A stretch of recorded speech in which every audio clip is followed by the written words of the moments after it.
So the Obama administration refusing to delay the individual mandate as a new report finds that 34% of uninsured people just plan to stay that way. Here's senior White House advisor Dan Pfeiffer on the Sunday shows yesterday. Check it out.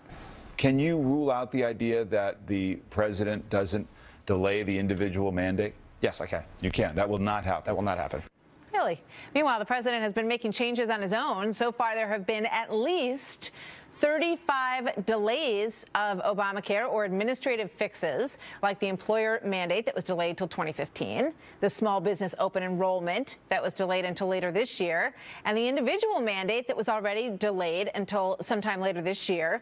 The employer mandate for mid-sized employers delayed until 2016. I could go on, but you get the idea. So why is the White House publicly defending or saying that they haven't changed the individual mandate, but in some ways silently gutting many parts of this law?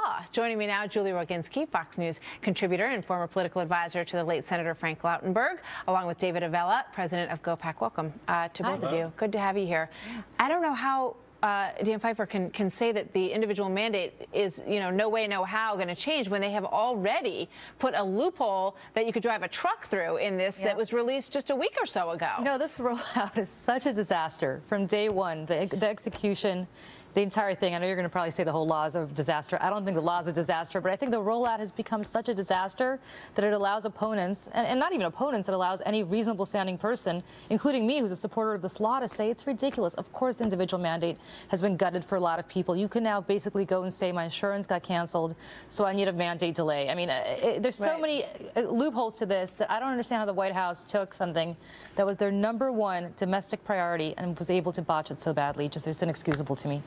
When you look at this, it's a hardship exemption that was given to individuals, David, and originally it was supposed to be for really true hardship for, battered women, the evicted, people who were going through bankruptcy. They could say, you know what, I went online, I looked for different plans, I couldn't find anything that I can afford that's not more expensive than what I have.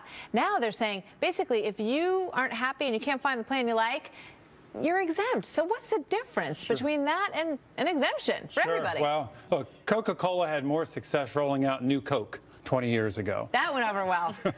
The reality is this is a gutting of the individual mandate. What other law can you say simply, this is causing me a hardship to pay for it, and by signing a simple document, you no longer have to abide by that law?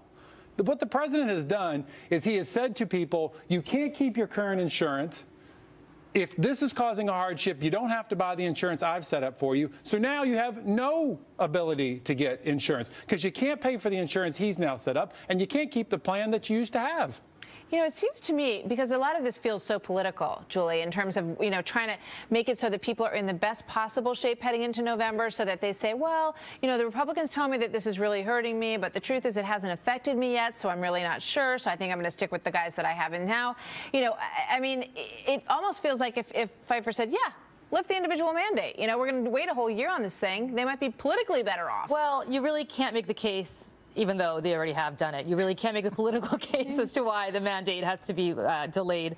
Because obviously if you delay the mandate for some people, what you're going to end up having is a lot of sick and older people in the pool, and that's obviously going to drive up costs, and that's going to collapse the entire law, which I know something the Republicans might want, but that's not anything that's good for the law to go forward. So they resort to these semantics, and again, it is inexcusable to me, and I say this as a Democrat who, my God, defended this law from its inception, to now have to go out there and say that this was so botched, so poorly, the execution of this was so poorly botched that it now allows everybody who's opposed to this legislation to essentially come out and say, of course this legislation is screwed up, whereas in fact the legislation itself is not screwed up. It's the execution that I believe is just inexcusably screwed up. Something is definitely screwed up. Yeah, that's what I'm getting from all of that. Let's take a look at this poll that shows how the uninsured feel about the law. Will you obtain health insurance this year? 56% say yes, 34% say no. This is just the pool of uninsured people, and more than a third of them, David, say, I don't have health insurance, but I don't even want this health insurance. Two key factors the president never considered when he put his health care law together. That many young people don't feel they need health insurance and aren't going to buy insurance.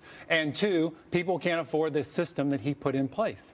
The LA Times had a great story a few weeks ago, and a young female said, I was for Obamacare until I realized I had to pay for it. Okay. And as more and more people learn about this system, the more unpopular it becomes. And look, Republicans want to give health care to everyone, Julie. What we need to do is, they're about to talk about. We got to go. But there's a plan that's about to come out that will answer that question. We'll talk about it next time. David and Julie, thank you so much to both of you. So there are numerous reports that the missing Malaysia Airlines plane may have flown as low as 5,000 feet to go under the radar. What this means and how it could affect the multinational search that's going on for 370. And Libya and Cyprus calling on the U.S. to recover a stateless oil tanker.